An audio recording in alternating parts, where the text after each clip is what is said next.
Bonjour à tous, je suis Agnès Pozzani de Agideco et aujourd'hui je reçois Marion. Bonjour Agi. Bonjour Marion. Bonjour Marion à tous. Abourdin est sophrologue et hypnothérapeute.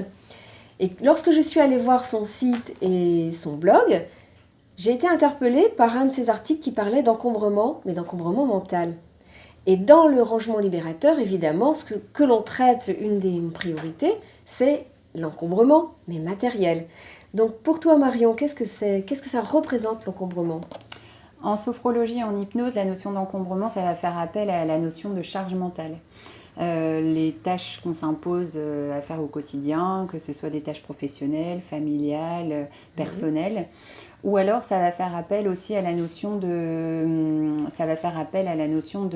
d'idées toxiques, parasites, obsessionnelles, qui ont une source dans une origine anxiogène, dans une situation anxiogène, et qui va faire que la personne fait focus sur cette idée, et puis ça va lui créer un mal-être. D'accord.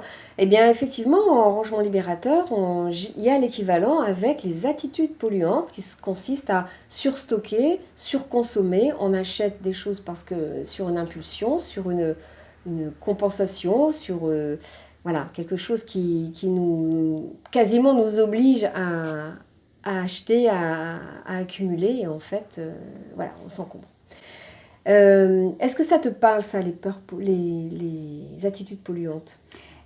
En soi, voilà, la charge mentale et avoir des idées toxiques, c'est une attitude polluante qui fait que la personne va s'isoler, en fait. D'accord. Elle va se couper d'elle-même, des autres, de son environnement, et puis elle va se couper de l'instant présent, de la tâche qu'elle a à faire. Et puis au travail, notamment pour les personnes qui sont victimes de pensées toxiques, ça va les créer de l'anxiété parce que ces personnes-là vont être dans une espèce, elles vont avoir l'impression d'être complètement dispersées mentalement.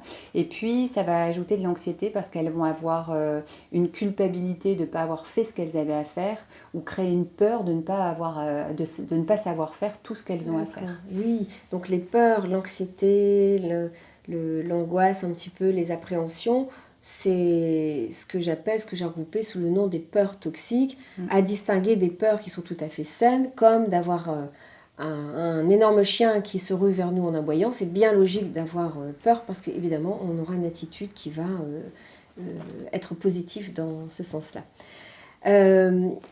En quoi la sophrologie et l'hypnose vient désencombrer le mental? De quelle manière? En sophrologie, en hypnose, déjà la première chose, c'est que ça va permettre à la personne de s'apaiser, de souffler, de respirer, de faire une pause, en fait, dans le tumulte de l'arborescence de leurs pensées.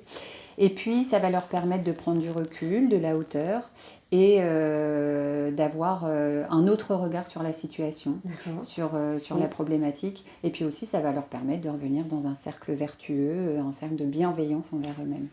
C'est tout à fait ça. C'est tout à fait ça. On est vraiment dans le même objectif.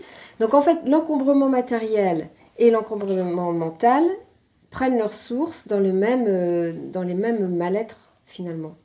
Et donc on peut affirmer, est-ce que tu es d'accord d'affirmer que nos pratiques sont complémentaires et viennent se renforcer l'une l'autre? Se rejoignent, tout à fait. Donc je vous remercie. Merci. À bientôt pour un autre entretien et la découverte de la suite de nos activités. Merci Agi.